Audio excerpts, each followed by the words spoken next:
સામાન્ય લોકો છે તેને દુઃખ પડે, તકલીફ પડે તો કોઈ જ પણ ડિપાર્ટમેન્ટ છે તે એક્ટિવ નથી થતું. તરત જ મુશ્કેલીઓ તે લોકોને આવવા માંડે છે.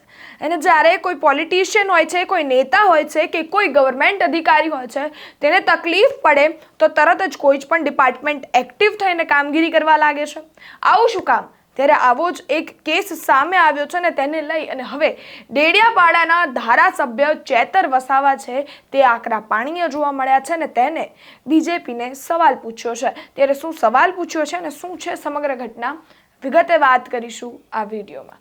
વૈષ્ણવજન તો તેને કહીએ જે પીડ પરાઈ જાનાને રે.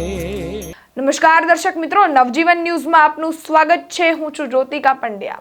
એમ કહેવાતું હશે કે તકલીફ આપણને થાય ને તો આપણને જ ખબર પડે કે કેટલી તકલીફ થતી હોય છે.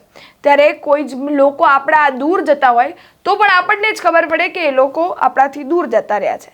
અને જ્યારે કોઈ પોલિટિશિયન છે કે કોઈ નેતાઓ છે ને તેને દુઃખ કે તેને તકલીફ પડશે તો બધા જ ને ખબર પડશે કે તેમને દુઃખ પડી રહ્યું છે, તેમને તકલીફ પડી રહી છે. ત્યારે આવો જ એક કિસ્સો સામે આવ્યો છે જેમાં જે ધારાસભ્યો છે તે નેતાઓ છે તે ઘટના સ્થળની આજુબાજુ હોવા છતાં પણ તે લોકોનું દુઃખ સાંભળવા નથી પહોંચ્યા. અને હવે આ સમગ્ર મામલે ચેતર વસાવા છે તે મેદાને ઉતર્યા છે ને તેમને બીજેપીને સવાલ પૂછ્યો છે. ત્યારે શું છે સમગ્ર મામલો, વાત કરીશું. વાત એમ છે કે જે રીતે ગઈકાલે મોડી રાતે ફાર્મર કંપની છે ત્યાં એક બોઇલર છે તે બ્લાસ્ટ થયું હતું અને તે બ્લાસ્ટને લીધે 24 લોકો છે તે ઇજાગ્રસ્ત થયા હતા. અને તેમાં પણ જે લોકો ઇજાગ્રસ્ત થયા છે તે ઉપરાંત 3 લોકો છે તેનું મોત નીપજ્યું. ત્યારે તેનાથી થોડુંક જ દૂર દહેજ GIDCમાં જે એક્સપોર્નલ ઇન્ડસ્ટ્રીયલ પ્રોગ્રામ ચાલી રહ્યો હતો ને તે પ્રોગ્રામમાં બધા જ લોકો, ધારાસભ્યો સહિત, ગવર્મેન્ટ અધિકારીઓ સહિત બધા જ લોકો ત્યાં હાજર હતા. તેમને ખબર પણ હતી કે બાજુમાં આ બ્લાસ્ટ થયું છે અને ત્યાં લોકો ઇજાગ્રસ્ત થયા છે, લોકોના મોત નીપજ્યા છે. તે છતાંય તે લોકો ત્યાં નથી પહોંચ્યા. અને હવે આ સમગ્ર મામલાને લઈ અને જે ચેતર વસાવા છે તેમને સવાલ ઉઠાવ્યો છે. તેમને એવું પૂછ્યું છે કે તમારી માટે સામાન્ય લોકોની તકલીફ છે તે માયને નથી રાખતી કે શું? અને હવે આ સમગ્ર મામલે તેમને માંગો પણ કરી છે કે જે લોકો ઇજાગ્રસ્ત થયા છે તેને જલ્દીથી જલ્દી પ્રોપર સારવાર આપવામાં આવે. અને હવે આ સમગ્ર મામલે તેમને એવું પણ કહ્યું છે કે જે લોકો છે મૃત્યુ પામ્યા છે તેના જ પરિવારજનોમાંથી ફરીથી જે નોકરી છે તે આપવામાં આવે. હવે આ સમગ્ર માંગો છે જે ચેતર વસાવાએ સરકાર પાસે કરી દીધી છે. પણ હવે જોવાનું એ છે કે વધુમાં ચેતર વસાવાએ શું કહ્યું છે. સૌ પ્રથમ તેમને સાંભળીએ. જી, સાયખા GIDCમાં આવેલી વિશાલ્ય કર્ક ફાર્મા લિમિટેડ કંપની હતી. તેમાં ગતરોજ મધરાત્રે બ્લાસ્ટ થવાથી 3 જેટલા કામદારોના મોત નીપજેલા છે અને 24 જેટલા કામદારો ગંભીર રીતે ઘાયલ થયા છે. ત્યારે એની બાજુમાં દહેજ GIDCમાં ઇન્ડસ્ટ્રીયલ એક્સપોનો કાર્યક્રમ હતો. ત્યાં સાંસદ અને બધા ધારાસભ્ય અને બધા લોકો ઉપસ્થિત હતા. અને એ જ સમયાંતરે આ બાજુ જ્યારે બ્લાસ્ટ થયું છે ત્યારે એ લોકોની વહારે એક પણ વ્યક્તિ કે એક પણ નેતા હમણાંના સમય સુધી ત્યાં ગયા નથી.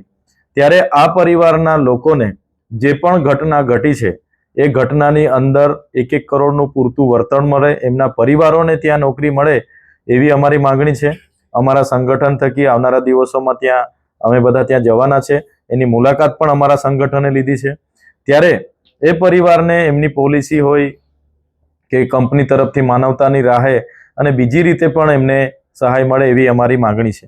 જે બોઇલર ફાટવાથી મૃત્યુ થયું છે, જાણવા મુજબ એવી માહિતી મળી છે કે ત્યાંના